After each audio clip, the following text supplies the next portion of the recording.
अस्सलाम वालेकुम। आज के सेशन में हम बात करेंगे कि क्या आपकी अंडेदानियों में अंडे बनाने की सलाहियत है।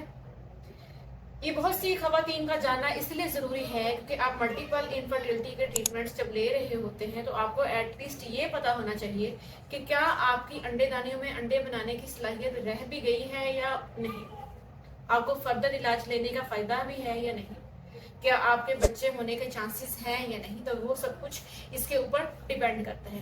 तो 3 इम्पॉर्टेंट टेस्ट्स हैं जो कि मेडिकल टर्म्स हैं, लेकिन मैं उनको बहुत सादा अल्फाज में बताने की कोशिश करूंगी। सबसे पहला टेस्ट होता है फॉलिकल स्टिमुलेटिंग हार्मोन का टेस्ट होता है। ये हम मोस्टली हमारी के दूसरे या तीसरे दिन करवाते हैं और अगर इस टेस्ट का लेवल 10 से ज्यादा आता है तो ये शो करता है कि आपकी ओवरीज अब फेलर की तरफ जा रही हैं, यानी आपकी ओवरीज की जो एज है वो इस तरह की नहीं रही कि वो बच्चे पैदा करने के काबिल हो। लेकिन आपको मैं एक बात बताती चलूं कि मुआवजाती चीजें या एक्सेप्शंस, कुछ चीजें इस तरह की होती हैं कि जिनको आप मेडिकली या इस तरह एक्सप्लेन नहीं कर सकते।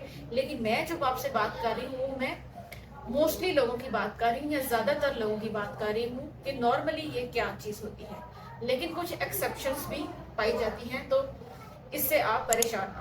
दूसरे नंबर पर आ जाता है एंटी मुलेरियन हार्मोन। या एंटी मुलेरियन हार्मोन से हम बच्चेदानी के रिजर्व को चेक करते हैं, क्योंकि औरतों में अंडे बनाने की सलाहियत जो है वो बाय बर्थ ही डिसाइड हो जाती है कि एक औरत ने पूरी जिंदगी में कितने अंडे बनाने की सलाहियत है, और वो सलाहियत हम एंटी मुलेरियन हार्मोन से टेस्ट करते हैं।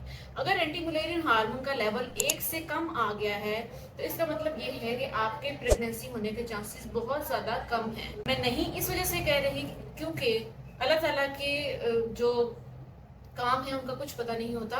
अगर आपका 1 से कम आ गया है तो आप दूसरे ऑप्शंस की तरफ जा सकते हैं, जिस तरह IVF या IUI या फिर इनफर्टिलिटी के स्पेशलिस्ट डॉक्टर्स जो टेस्ट ट्यूब बेबीज वाले मेथड्स करते हैं वो फिर आपको उस अकॉर्डिंगली असेस कर सकते हैं। लेकिन अगर AMH लेवल 1 से कम है तो बहुत कम चांसेस हैं कि आपकी प्रेगनेंसी हो सकती है या आपके अंडे बन रहे हैं या अंडों की कोई रिजर्व रह गई है।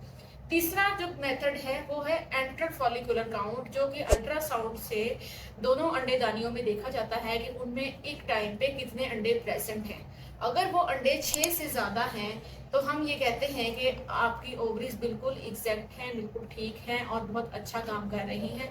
लेकिन अगर एंटर फॉलिकुलर काउंट जिसको हम कहते हैं या अंडेदानियों में जो अंडे हैं वो अगर हमें 6 से कम नजर आते हैं तो उसमें भी हम कह सकते हैं कि अंडेदानियों में अब अंडे बनाने की सलाहियत जो है वो कम हो गई है। ये सब कुछ जानना आपके लिए इसलिए जरूरी है ताकि इसके मुताबिक ही आपका आगे इलाज किया जाए।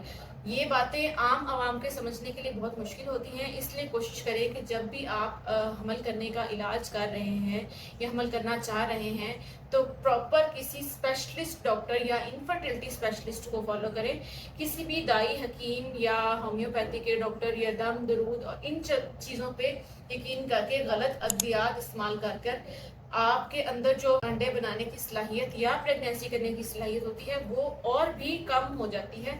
अक्सर इनफर्टिलिटी स्पेशलिस्ट के पास जब फीमेल्स जाती हैं तो अंडे बनाने वाली दवाइयाँ खा कर उनके जो अंडे दानियों की जो एज है वो उनकी एज से कोई 10-20 साल ज़्यादा हो चुकी होती है।